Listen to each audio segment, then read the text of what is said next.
Narito na ang mga pinakamaiinit na balita ngayong tanghali. Pasok sa ilang paaralan sa NCR at Laguna, suspendido dahil sa malawakang transport strike kontra modernization program. 3 taong gulang na bata, patay sa sunog sa Barangay Namayan, Mandaluyong. Rehabilitasyon ng napinsalang Marilao Bridge, target matapos sa March 28. Toll relief sa NLEX Balintawak to May Kawayan northbound, epektibo na. Sa MBC TV correspondence, biktima ng hit and run, patay sa Negros Occidental. Sa MBC TV Sports, Paris Olympic medalist, natanggap na ang bahay at lupa mula sa POC. At sa Showbiz Spotted, K-drama star Sung Joong Ki, bagong ambassador ng isang Filipino-owned health and wellness brand.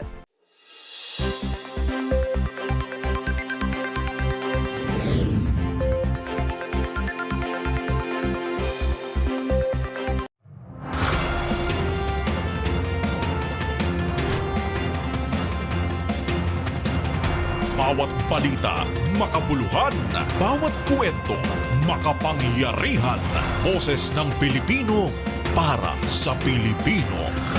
Live mula sa MBC TV Studio.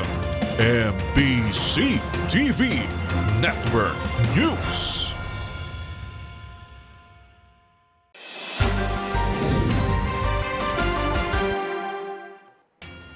Pilipinas, una sa ating mga balita. Nagsuspindi na ng face-to-face classes ang ilang universidad at paaralan sa bansa. Kasunod ng ikinasang 3 araw na tigil pasada ng ilang transport group. Sa Metro Manila, kabilang sa nagsuspindi ng in-person classes ang The Ateneo de Manila University, De La Salle University Manila, Far Eastern University, University of Santo Tomas at Polytechnic University of the Philippines. Samantala ring nagsuspindi ng face-to-face classes ang ilang lokal na pamahalaan, partikular na sa Binyan, Cabuyao, Calamba, San Pedro at Santa Rosa City sa Laguna. Bagamat marami pa ring pumapasadang jeep sa kabila ng transport strike, may mga inihanda namang libreng sakay ang iba't ibang LGU sa loob at labas ng Metro Manila. Matatanda ang inanunsyo ng ilang grupo ng mga tsuper at operator ng jeep ang tigil pasada simula ngayong araw hanggang March 28 bilang pagprotesta sa Transport Modernization Program ng pamahalaan.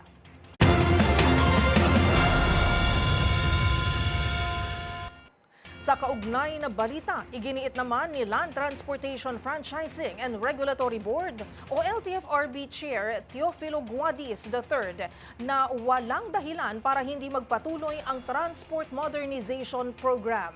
Ito'y sa gitna ng kabi-kabilang protesta na ikinasa ng mga transport groups laban sa naturang programa. Magbabalita si Val Gonzalez.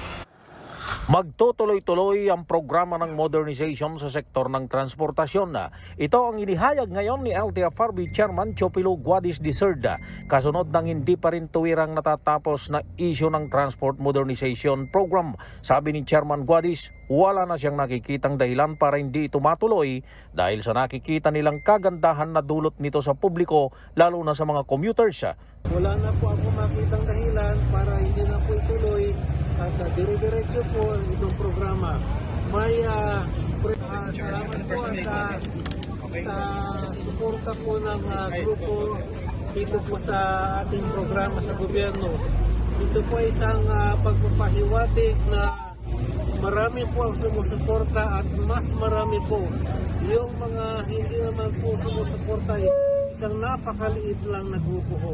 Kaninang umagay nagtipon-tipon sa harap ng tanggapan ng LTFRB ang 5 iba't ibang malalaking transport organization. Ito'y para ipakita ng grupong Enormous 5 na kinabibilangan ng Pasang Mazda, Acto, Altodap, Busina at Kuroda ang pagsuporta sa PUV modernization. Sabi ni Pasang Mazda President Ka Obet Martin, matagal na silang tumaya sa programa kaya't hindi na sila papayag pa na bawiin ang naumpisahan mismo ng gobyerno. Sumunod aniya sila at nagbago ng kanilang mga unit bilang pagtalima sa pamahalaan. Ayon sa Pasang Mazda, mas marami na ang sumama sa consolidation at wag na sana aniyang dumating pa sa punto na sila naman ang magtigil pasada kapag hindi tinuloy ang inumpisahang transport modernization. Na tayong lahat na nakiisa tumaya sa programa baka tayo naman ang mag-atlas. Kung ititigil pa ang PTNP at kung paniniwalaan pa yung kabilang grupo na walang ginawa kundi puro perwisyo sa lakulangin ng hangin ng transportasyon, palit na rin ang magagandang programa ng ating pamahalaan at kami ang kanilang tinutukoy. Samantala, nilinaw naman ni Chairman Guadis na 86% na ang bilang ng mga nag-consolidate at sa bilang na ito, 43% na ang kumpleto ng mga kailangang mga dokumento. Para sa MBC TV Network News, ako si Val Gonzalez, DZRH, una sa Pilipinas, una sa Pilipino.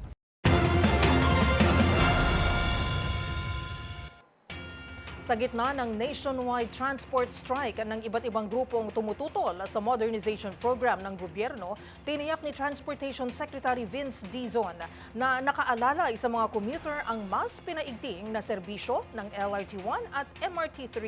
Ang mga detalye tinutukan ni Edniel Parosa. Magdadagdag ng tren ang Light Rail Transit Line 1 at Metro Rail Transit Line 3 simula ngayong araw habang may umiiral na tigil pasada ang isang transport group. Yan ang inanunsyo ni Transportation Secretary Vince Dizon ngayong Lunes kasabay ng pag-arangkada ng 3 araw na strike ng Manibela. Sa pulong balitaan sa MMDA headquarters sa lungsod ng Pasig, sinabi ni Dizon na magdadagdag ng tig-isang tren ng LRT1 mula Quezon City hanggang Parañaque, gayon din ang MRT3 na bumabagtas sa EDSA. Bukod pa ito, sa pinalawig na operasyon ng MRT3 na in-extend ng 1 oras bago ito tuluyang magsara pasado alas 10 gabi-gabi. At sa mga susunod na araw, titignan natin kung anong epekto. Nagsabi na rin ako kay Undersecretary Steve Pastor na magdagdag na rin ang mga buses sa ating sa busway carousel. So, talagang ginagawa natin lahat para hindi ma-abere ang mga kababayan natin. Sa bahagi naman ng MMDA, sinabi ni Chairman Romando Artes na wala pa silang nakikitang disruption sa trapiko ngayong Monday rush hour. Pero handa man ang ahensyang magbigay ng libreng sakay habang tuloy ang kanilang monitoring sa command center. Para sa MBC TV Network News, ito si Edniel Parosa ng DZRH. Una sa Pilipinas, una sa Pilipino.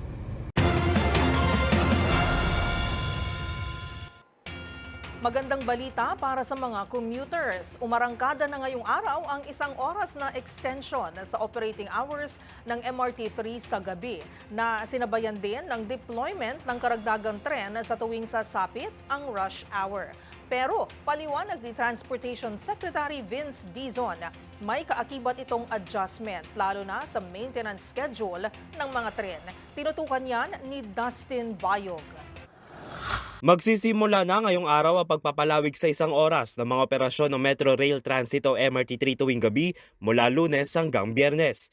Sa inilabas na anunsyo ng Department of Transportation o DOTR, bukod sa epektibo na ngayong March 24 ang extended operating hours, ay magdadagdag din ang MRT3 ng tren tuwing peak hours upang mas maging mabilis sa pagbiyahe ng mga pasahero. Halimbawa sa bagong schedule sa southbound, mula sa 9:25 ng gabi ay magsasara na ang entrance ng North Avenue Station ng 10:25 PM habang ang Magallanes Station ay magsasara na ng 10:53 ng gabi. Kung sa northbound naman, magsasara ang Taft Avenue Station ng 11:04 ng gabi mula sa dating 10:04 PM habang magsasara ang Quezon Avenue Station ng 11:32 PM. Narito naman ang kabuang bagong weekday schedule ng MRT3. Samantala, wala namang pagbabago sa schedule ng MRT3 sa araw naman ng Sabado at Linggo. Sa isang press conference, sinabi ni DOTR Secretary Vince Dizon na ina-assess pa nito at ng kumpanya ng MRT3 kung magiging permanente na ang inanunsyong bagong schedule. Nag-usap naman kami ng MRT3. Sisubukan natin pero i-assess natin. Pero tingin ko dapat we will maintain that to plus 1 hour sa gabi. No, titignan rin natin ang epekto niyan sa maintenance pero base naman sa pag-uusap namin ng ating maintenance operator, mukhang kakayanin naman. No? So we will keep that as is. No? Kasi malaking bagay yan, lalo sa mga kababayan natin na ginagawa. Dagdag din ng kalihim na pinaplanong bawiin sa umaga ng weekend sa maintenance hours ng mga tren bilang solusyon kung maapektuhan nito sa dagdag 1 oras tuwing weekdays at upang masiguro na gumagana at nasa maayos na kondisyon ng mga tren ng MRT. Para sa MBC TV Network News, ito si Dustin Bayog ng DZRH TV. Una sa Pilipinas, una sa Pilipino.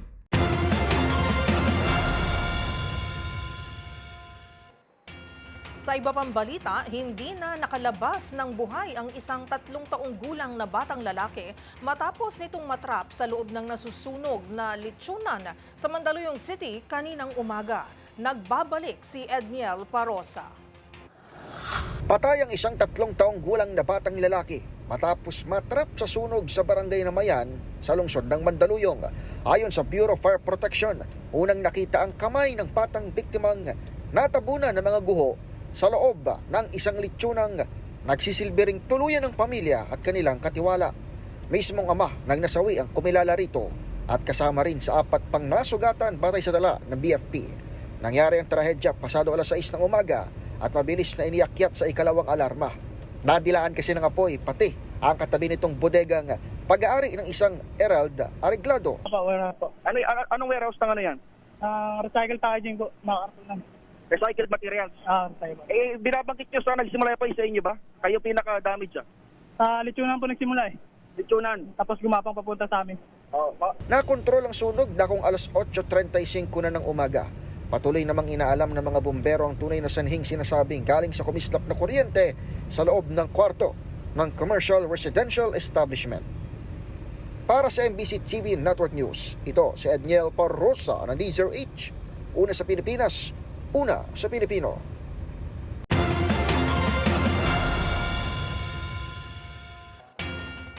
Matapos ang 3 linggo na magkakasunod na rollback, kasado na bukas, huling Martes sa buwan ng Marso ang panibagong bugso ng taas singil sa mga produktong petrolyo. Sa anunsyo ng Shell Pilipinas, Caltex at Sea Oil, magkakaroon ng 1 peso and 10 centavos kada litro na pagtaas sa halaga ng gasolina, habang may dagdag singil naman na 40 centavos sa kada litro ng diesel at kerosene.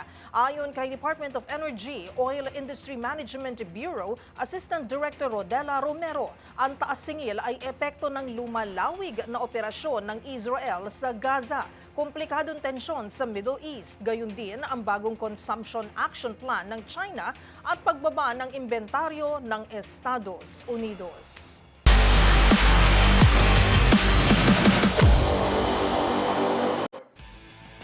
Sa mundo ng basketball, 1 win away na lang ang Barangay Ginebra mula sa inaasam na PBA Commissioner's Cup title. Yan ay matapos nitong talunin ang TNT Tropang Giga sa Game 5 ng finals kagabi sa pangunguna ni Justin Brownlee. Ang mga detalye sa report ni Millie Borja. Isang panalo na lang ang kailangan ng Barangay Ginebra mula sa PBA Season 49 Commissioner's Cup Championship title matapos ang kanilang matinding 73-66 victory laban sa TNT Tropang Giga sa Game 5 ng finals noong linggo sa Smart Araneta Coliseum sa Quezon City. Lumamang ang TNT sa huling 4 na minuto ng laban, ngunit uminit ang laro ni Scottie Thompson matapos magpasok ng jumper at 67-66. Mas pinalawak pa ni Justin Brownlee ang kanilang kalamangan upang makuha ang pivotal 3-2 lead sa Best of 7 series. Hindi na muling nakascore ang Tropang Giga matapos ang free throws ni ng Batak sa 4 minutes and 25 second mark. Sinubukan pa rin ni Ronde Hollis Jefferson, Glenn Cubuntin at RR Pogoy na palapitin ng TNT sa huling 25 seconds ng laban matapos ang turnover ni RJ Ebarientos, ngunit nabigo na ang mga ito. Nakapagtala si Brownlee ng 18 points mula sa 9 of 15 shooting kasabay ng 14 rebounds at 5 assists. May double-double din si Thompson na may 16 points at 10 rebounds. Sumuporta naman si Japet Aguilar at Maverick Ahamnisi na may parehong 11 points. May pagkakataon ng Ginebra na tapusin ang finals at kunin ang kampeonato ngayong Miyerkules, March 26 sa Araneta Coliseum. At yan ang mga latest updates sa mundo ng sports. Para sa MBC TV Network News, ito si Millie Borja ng DZRH TV, una sa Pilipinas, una sa Pilipino.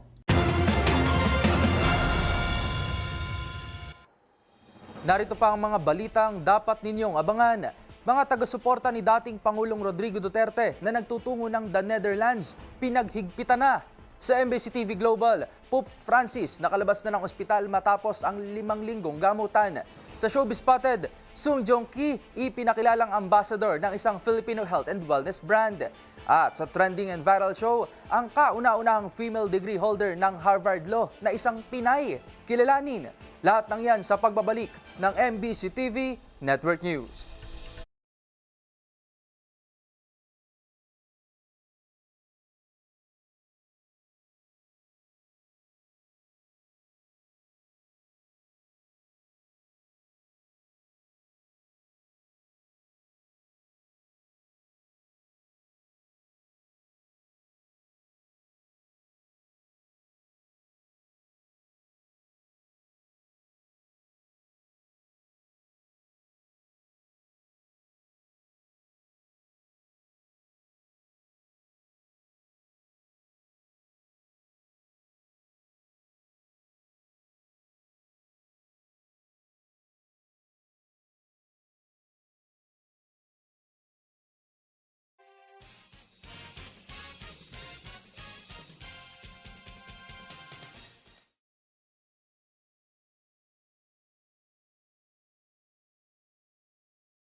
Naghihigpit na ang pamahalaan ng the Netherlands kaugnay ng dagsa ng mga taga-suporta ni dating Pangulong Rodrigo Roa Duterte kasunod ng pagpapaaresto rito ng International Criminal Court o ICC.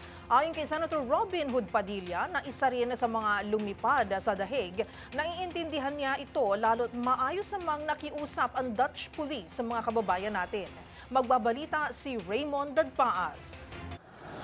Hinihigpitan na ng mga otoridad sa bansang The Netherlands ang mga supporter ni dating Pangulong Rodrigo Duterte matapos siyang dalhin sa International Criminal Court o sa ICC.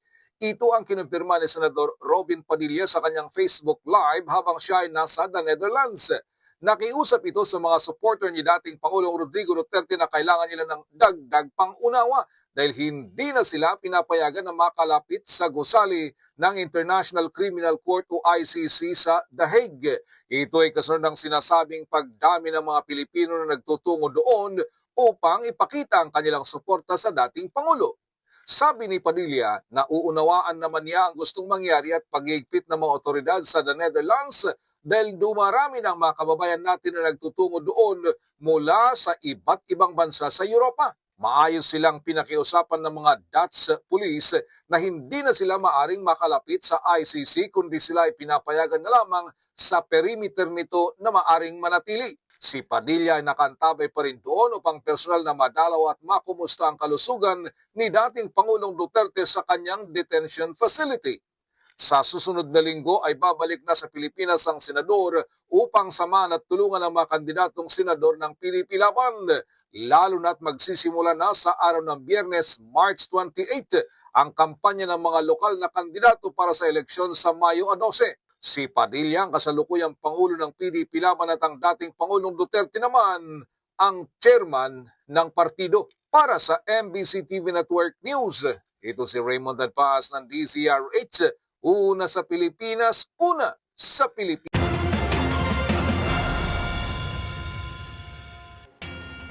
Nagpaalala naman ang House Tri-Committee sa mga inimbitahang vloggers at influencers na magpakita ng personal sa pagdinig laban sa fake news. Gate ng isang kongresista, eksklusibo lamang ang Zoom link para sa mga bumubuo ng kamera. Una sa balitang yan, si Milky Rigunan. Iginit ng House Tri-Committee na huwag ubusin ng mga vlogger at influencers ang kanilang pasensya dahil tutuluyan na silang papatawan ng contempt hanggang maipakulong. Nilinaw ni Abang Lingkod Representative Joseph Stephen Paduano, Chairman ng House Committee on Public Accounts. Ang Zoom link ay eksklusibo lamang para sa mga miyembro ng Kamara. Mensahe ito ni Paduano kay Alan Troy Sasot na hindi nakapunta noong Biyernes sa hearing dahil nasa China umano siya at salip ay a-attend lamang daw siya via Zoom. Sabi ni Paduano, sa mga hindi dumalo, kailangan nilang magsumite ng documentation o patunay bilang katibayan kung bakit sila absent sa hearing noong Biyernes. Sa 11 individual na unang nabigyan ng subpoena, 8 lamang ang sumipot at no-show sina Lorraine Badoy, Jeffrey Celis at Sasot. Matatandaan bigo ang mga vlogger at influencers na makakuha sa Korte Suprema ng Temporary Restraining Order o TRO sa layuning matigil ang hearing tungkol sa disinformation ng House Tri-Committee. Sumaklolo kamakailan ng grupo ni Trixie Cruz Angeles sa Korte Suprema at kwenestyon ang hearing kasabay ang panawagan sa Supreme Court na ihinto ang hearing ng TRICOM na hindi naman pinagbigyan ng Korte Suprema. Ang susunod na hearing ng TRICOM ay sa darating na April 8. Para sa MBC TV Network News, ako si Milky Rigunan, una sa Pilipinas, una sa Pilipino.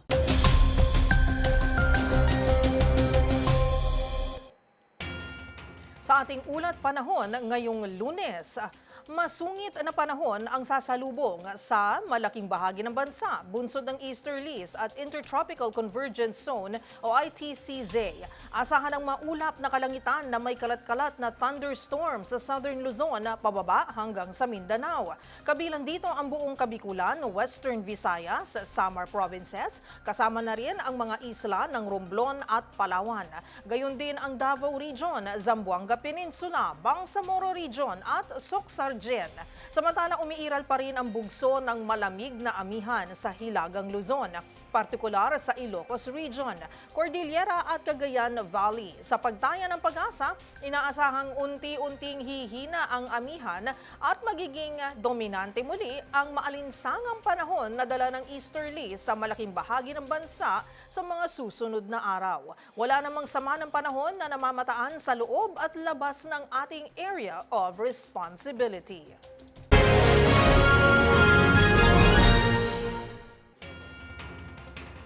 Balik Vatican na ang 88-year-old pontiff na si Pope Francis matapos ang kanyang pagpapagaling sa ospital dahil sa sakit na double pneumonia. At sa kanyang muling pagbabalik sa trabaho, isa sa kanyang pangunahing panawagan ay ang agarang paghinto ng mga pag-atake ng Israel sa Gaza. Yan at iba pang mga napapanahong balita mula sa iba't ibang bahagi ng mundo sa Global Headlines Report ni James Galange. Balik trabaho na ang 88-year-old pontiff na si Pope Francis matapos ang halos 5 linggong pagpapagaling mula sa sakit na double pneumonia. Sa kanyang X-account na dating Twitter, lubos ang kanyang pasasalamat sa mga taong nagdasal para sa kanyang mabilis na paggaling. Ngunit ayon sa kanyang mga doktor, patuloy pa rin ang kanyang paggaling at inaasang abutin pa ng ilang araw bago ito tuluyang makarecover. Habang isa sa kanyang mga naging pangunahing mensahe ay ang panawagan para sa agarang pagtigil ng mga pag-atake isinagawa ng Israel sa Gaza Strip, Palestine. Nalubos na ikinalungkot ng Santo Papa nang mabalitaan niyang muling naganap ang matinding karahasan sa rehiyon. Sa kaugnay na balita, patay naman ang isa sa mga senior leader ng militanteng grupong Hamas nang pasabugan ng puwersa ng Israel ang isang ospital sa Gaza Strip, Palestine. Ayon sa Hamas-run Health Ministry, nagpapagaling umano sa ospital si Ismail Borhom, ang namamahala sa kanilang pananalapi matapos madamay sa mga pagsabog na isinagawa ng Israel. Magugulit ang dati ng inakusahan ng Israel ang Hamas na ginagamit umano nito ang mga ospital bilang kampo at taguan ng kanilang mga armas. Kabilang din sa mga nadamay ay ang ilang health personnel na kasalukuyang nasa kritikal na kalagayan. Sa iba pang balita, nasawi naman ang 3 bumbero at isang public servant sa sumiklab na wildfire sa Sangcheong County, South Korea. Ayon sa ulat, tinatayang nasa 16 na wildfire ang sumiklab sa magkakaibang lugar sa nasabi bansa noong Sabado, kabilang na ang North and South Gyeongsang provinces. Pansamantala munang isinara ang mga pangunahing kalsada at inilikas ang higit kumulang 200 residente ng Sangcheong. Dagdag pa sa ulat, ito raw ay dulot ng lumalalang epekto ng climate change o pabago-bagong klima sa kanilang bansa. At yan naman nakalap nating balita mula sa iba't ibang panig ng mundo. Para sa MBC TV Network News, ito si James Galange ng DZRH TV, una sa Pilipinas, una sa Pilipino.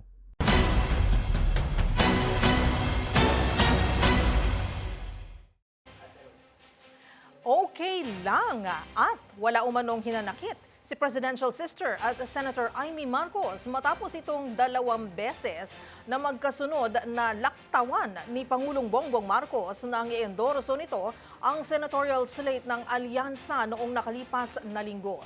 Ang paliwanag ng senadora sa ulat ni Rose Babiera.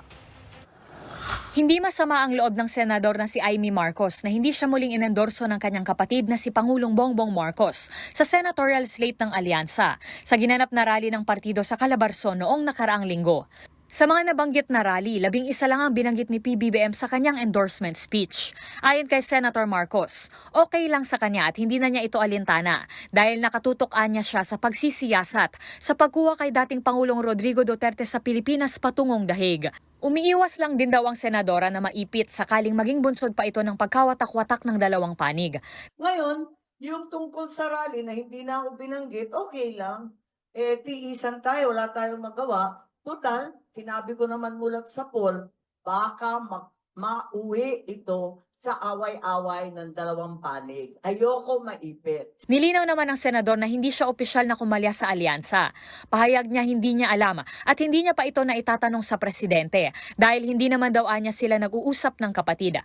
Paalala pa niya, umpisa pa lamang ay sinasabi na niyang tatakbo siya bilang independent para sa 2025 midterm elections. Kusa na ring hindi uma-attend ang senador sa mga rally at sinabing dadalo lamang ito sa kung saan kaibigan niya ang mga lokal o ang host nito.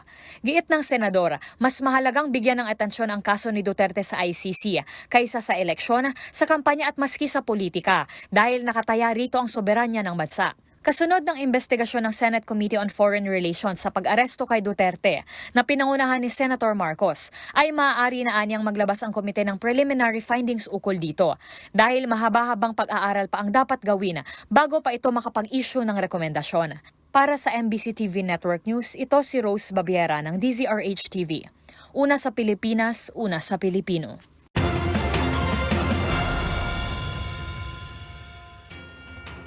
Puspusa na ang pagkukumpuni ng NLEX Corporation para sa napinsalang Marilao Bridge para sa target na muling pagbubukas nito sa March 28. Epektibo na rin ang pansamantalang toll relief mula Balintawak hanggang Maykawayan habang nagpapatuloy ang rehabilitasyon. Magbabalita si Wina Hesoro. Target matapos ng NLEX Corporation ang pagsasaayos ng nasirang Marilao Interchange Bridge sa March 28. Sa panayam sa DZRH kay Robin Ignacio, ang Senior Manager for Traffic Operations, sisimula na mamaya ang pag-aangat ng replacement na metal beam para sa nasirang tulay dahilan para 2 lane lamang ng northbound ang matitirang bukas sa mga motorista. Kung dadami pa po yung ating mga motoristang bibiyahe ngayon, maaaring maranasan natin yung pag-congest pero hindi po kagaya nung nagdaan na araw. Pero yung pong binabanggit ko po na mamayang 1 p.m., umpisa na po kasing iangat yung replacement na horizontal metal beam na nasira na kinat po. So kami po ay kinakailangan magsara ng additional lane. Kasabay nito, simula na rin ngayong alas 12 ng tanghali ang pansamantalang pag-waive ng toll fees mula Balintawak hanggang Maykawayan area. Ayon kay Ignacio, pansamantalang free toll mula Balintawak area hanggang Maykawayan area, maging ang mag-e-exit sa Marilao area ay kasama rin sa libreng toll fee. At mamayang 12 noon po, yun po, umpisa na po yung pansamantalang free toll po mula po Balintawak area hanggang Maykawayan area. Yung mga mag-exit ng Marilao, yun po kasama na po yun. Nakahanda rin umano sa system nila kung paano sisingilin ang mga motoristang gumagamit ng RFID. Pero naka-RFID po ako Paano po yun? Opo, ano po yung kaya po sabi ko pinaghandaan po. Kaya na po sa system po namin. Sa ngayon, simula alas 12 ng tanghali, lahat umanong dumadaan pa northbound ng NLEX ay libre ng 79 na open system hanggang matapos o muling mabuksan ang linyang nasira sa Marilao area. Yun po, 79 po yung open system po. So in other words, lahat ng motoristang dumadaan ngayon, libre na 79. Apo, yung ating pa-northbound po. Today, tuloy-tuloy po yan hanggang ma-open po namin lahat yung lanes dun sa may Marilao area, yung affected area. Yes. Para sa MBC TV Network News, ito si Wina Hesoro ng DZRH. Una sa Pilipinas, una sa Pilipino.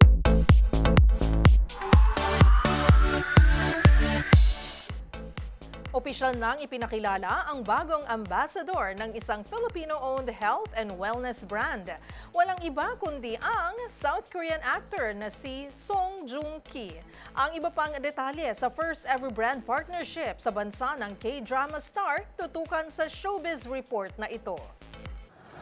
US brand ambassador ng IM Worldwide ang K-drama star na si Song Joong-ki. I am Song Joong-ki. I am ready. I am worldwide. Ito ang kauna-unahang brand partnership sa Pinas ng South Korean actor na minahal sa kanyang mahusay na pagganap sa mga pinagbidahang serye gaya ng Descendants of the Sun, Vincenzo at Reborn Rich. Ayon niya sa presidente at founder ng naturang health and wellness brand na si Alan Marvin Eder, swak sa vision and mission ng IM Worldwide ang personal values ni Joong-ki. Sa ngayon niya ay abala ang K-actor sa kanyang upcoming drama na pinamagatang My Youth na paniguradong susubaybayan din ng fans. And speaking of fans, naniniwala ang Vice President at founder ng IM Worldwide na si Aika Lorraine Uy na sa tulong ng influence at dedication ng Korean star ay maghahatid ito ng inspirasyon sa marami na tututukan din ang pagkakaroon ng healthy and more fulfilling lifestyle. Samantala, thrilled to be part of the IM Worldwide family naman daw ang South Korean star na hangaan niya sa Filipino spirit, warmth and hospitality. Dahil sa partnership na ito, looking forward daw siya to connect more deeply sa Pinoy fans. Bilang brand ambassador ng IM Worldwide, ibibida ni Song Joong-ki ang mga produkto gaya ng Amazing Pure Organic Barley, Amazing Slim Cafe Macchiato at ang crowd favorite na Amazing Choco Barley. Para sa MBC TV Network News, sa ngalan po ni Showbiz Angel, ito si James Galange ng DZRH TV. Una sa Pilipinas, una sa Pilipino.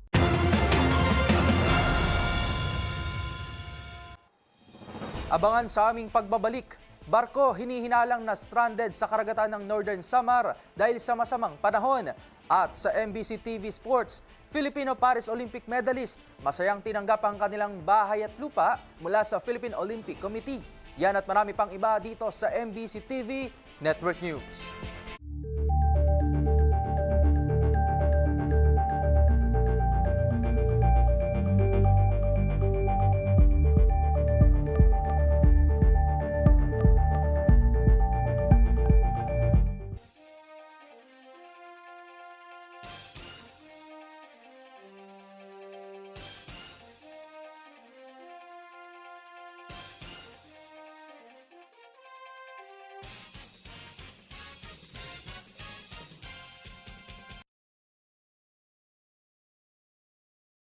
Isang barangay na labada, puro mancha pa. Goodbye, pahinga. Mommy, isang laba lang yan sa Pride Bar Blue.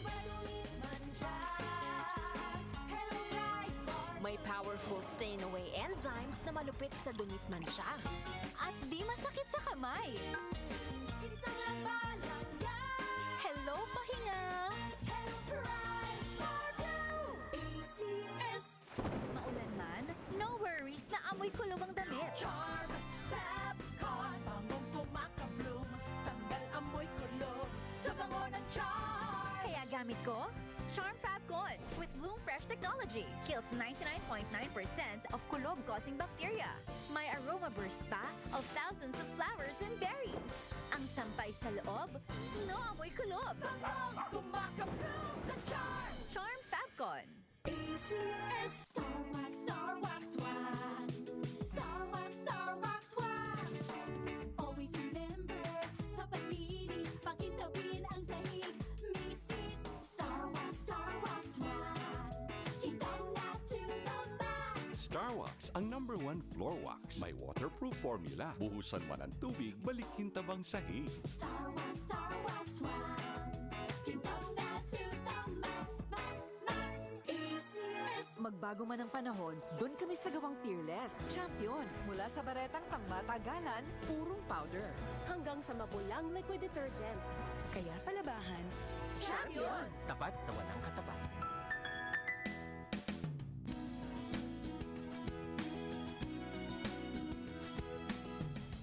magbago man ang panahon, doon kami sa gawang Peerless. Champion. Mula sa baretang pangmatagalan, purong powder. Hanggang sa mapulang liquid detergent. Kaya sa labahan, Champion. Tapat na walang katapat. Tuloy-tuloy ang pag-ikot ng celebrity advocate na si Melay Cantiveros upang ipakilala ang Trabaho Party List sa iba't ibang lugar sa bansa. Isinusulong ng Trabaho Party List sa mga platapormang layong palakasin ang karapatan ng mga manggagawa gaya ng pagkakaroon ng dekalidad na hanap buhay, patas na oportunidad, sapat na sahod at dagdag pang benepisyo. Nitong mga nakalipas na linggo, kasamang inikot ni Melay at ang Trabaho Party List ang ilang lugar sa Metro Manila. Binisita ni Melay at ang Trabaho Party List ang 21 barangay sa Malabon habang nag-house to house naman ang nominees na sina Attorney Johan Bautista at Ninay Chavez sa lungsod ng Pasig. Dito, ibinida ng Trabaho Party List ang kanilang mga plataporma kung saan sila ang magiging boses ng mga manggagawa kasabay ng pakikinig sa hinaing ng mga taga-roon. Samantala, inaasahang muling mag-iikot sina Melay at ang Trabaho Party List sa Navotas at Makati Cities sa mga susunod na araw. Para sa MBC TV Network News, ito si Edniel Parrosa ng DZRH. Una sa Pilipinas, una sa Pilipino.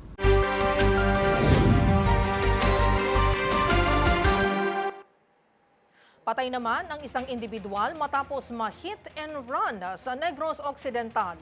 Yan at ang iba pang mga rumarapidong balita mula sa probinsya, hatid ng iba't ibang istasyon sa ilalim ng MBC Media Group. Patay nang inihatid sa kanyang bahay ang isang lalaki matapos umanong biktima ng hit and run sa barangay Bunga Bayan ng Don Salvador Benedicto, Negros Occidental.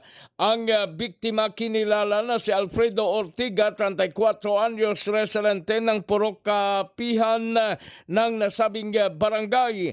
Ayon kay Kagawad Julian Dilantar ng nasabing barangay, nagrimit umano ng taya sa Small Town Lottery o STL ang biktima ng mangyari ang aksidente. Dagdag pa ni Dilantar, papauwi ng biktima sakay ng kanyang motorsiklo na unang bumangga sa isang sasakyan at naapakan pa ng paparating na sasakyan. Sa ngayon umapila ang pamilya ng biktima na sumuko na ang driver ng isang sasakyan na nakabangga sa biktima. Para sa MBC TV Network News, ito si RH46 Rex Cantong, una sa Pilipinas, una sa Pilipino. Matagumpay na naisagawa ang serye ng Greyhound Operation ng mga tauhan ng Philippine Drug Enforcement Agency PDEA Bataan. Sa ilalim ito ng pangangasiwa ni I.A. Rosenia Cabalsa, Provincial Officer. Ang operasyon ay isinagawa katuwang ang PDEA K9 Unit, Special Investigation Unit, SIU at Bureau Jail Management and Penology Region Office 3, BJMP, sa iba't ibang pasilidad ng piitan sa buong lalawigan ng Bataan. Sa nasabing operasyon, masusing sinuri na mga otoridad ang mga selda at iba pang bahagi ng mga piitan upang matiyak na walang presensya ng ipinagbabawal na droga at iba pang kontrabando. Bukod sa operasyon, nagsagawa rin ng random drug test ang mga otoridad sa mga tauhan ng BGMP at mga person deprived of liberty PDL bilang bahagi ito ng pinaigting na kampanya laban sa illegal na droga sa loob ng mga kulungan. Patuloy na pinalalakas ng PDEA at BGMP ang kanilang pagtutulungan upang mapanatili ang kaayusan at seguridad sa mga pasilidad ng piitan at tiyaking walang iligal na gawain na nagaganap sa loob ng mga ito. Para sa MBC TV Network News, Danny Kubilang, RH37, una sa Pilipinas, una sa Pilipino. Naispata naman ng mga residente ang isang barko sa karagatan ng Barangay Kabatuhan, Palapag, Northern Samar. Nakuha pa ito ng video noong araw ng Sabado ng ilang mga residente. Duda ng mga residente, posibleng hindi makaalis ang nasabing barko doon sa lugar dahil sobrang alon ng dagat. Sanhi ng sama ng panahon na patuloy na nararanasan dito sa lalawigan ng Northern Samar. Ayon naman sa PNP Palapag, isa itong tourist vessel na dumaan sa karagatan ng Northern Samar. Magdamag daw itong naka-standby sa nasabing karagatan. Hindi naman makumpirma ng PNP ang dahilan ng stopover ng barko maliban sa agam-agam ng ilan sa mga residente na posibleng naantala dahil sa sama ng panahon. Kinabukasan ay agad rin naman itong umalis doon sa nasabing lugar. Mula sa MBC Network News, RH34 Jane Galit Bantayan, una sa Pilipinas, una sa Pilipino.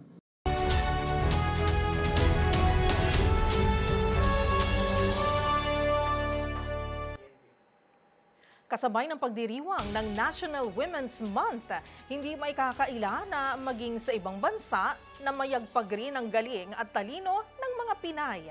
Yan ay matapos i-post sa official Instagram account ng prestihiyosong paaralan na Harvard Law na ang kauna-unahang nagtapos sa kanyang institusyon ay isa palang Filipina. Kilalanin si Attorney Erlinda sa trending report ni James Galange.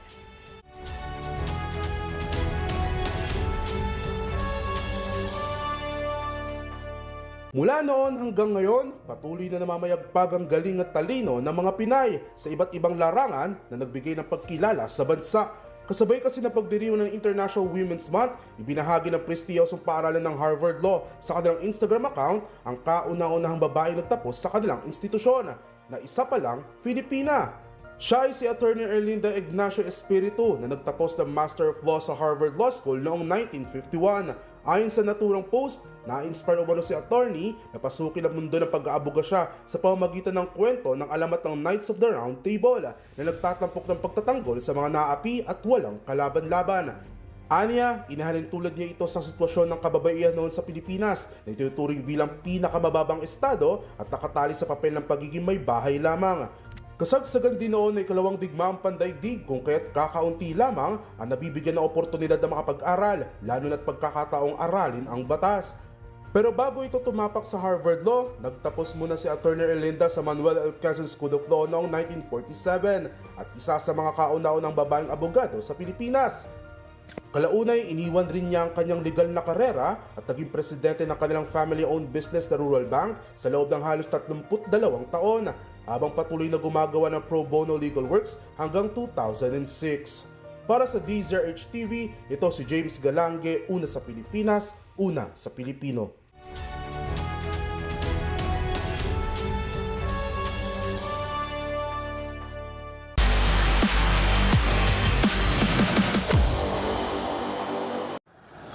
Opisyal nang iginawad sa mga 2024 Paris Olympics medalist na sina Carlos Yulo, Nesty Petesio at Ira Villegas ang kanilang mga bagong tahanan dito sa Tagaytay City, bilang bahagi pa rin ng pagkilala sa kanilang tagumpay sa Summer Games. Patuloy pa rin inuulan ng biyaya ang mga atletang Pilipinong nag-uwi ng karangalan sa bansa sa nagdaang 2024 Paris Olympics. Kabilang na dyan ang house and lot na regalo ng Philippine Olympic Committee sa gymnastic at Paris Olympic double gold medalist na si Carlos Yulo.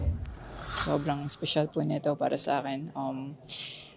Dito po lahat, like yung dedication, hard work, and yung hindi ko po pagtigil sa kung ano yung gusto kong gawin. Maliban kay Kaloy, nakatanggap din ng bahay at lupa ang dalawang boksingera at Paris Olympics bronze medalist na sina Nesty Petesio at Ira Villegas. Sobrang malaking bagay po ito dahil dati nga nakatira lang kami sa ilalim ng puno ng rambutan, trapal yung dingding, yung bubong. So wala kaming permanent na tirahan, wala kaming sariling bahay. And ito na ngayon, madaming bahay na binibigay. So yung isang bahay na hiniling ko kay Lord, sobra ngayon yung binibigay niya. Syempre pa sobrang grateful and blessed po ako. Like po nung natanggap po din yung unang bahay. So ayun po. Blessed po. Yan. Tungkol naman sa kanilang planong gawin sa natanggap na bahay. Right now, hindi ko po alam kung ipapa-Airbnb ko siya kasi maganda yung place. Parang sarap siya talaga sa mga weekend. Yes po, magulo sa city. Yung mga kapatid ko dun sa kabila, papalipatin ko dyan. And yan din yung personal na bahay ko sa magiging pamilya ko. Po, vacation house lang po. Since lagi po ako nasa training, so vacation house and Airbnb po. Kasi po lagi naman po akong wala. So training, ganun po. So yun yung gagawin ko. At least po may passive income, hindi lang sa boxing.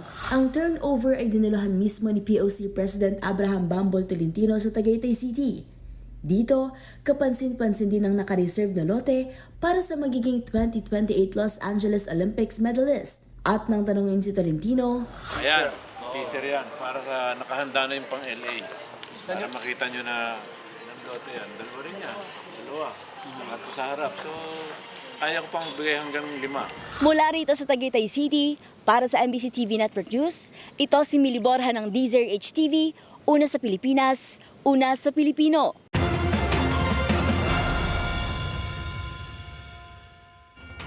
At yan ang mga nakalap naming balita ngayong araw ng Lunes. Sa ngalan ni Yuel Reyes, ako po si Karen Oyong.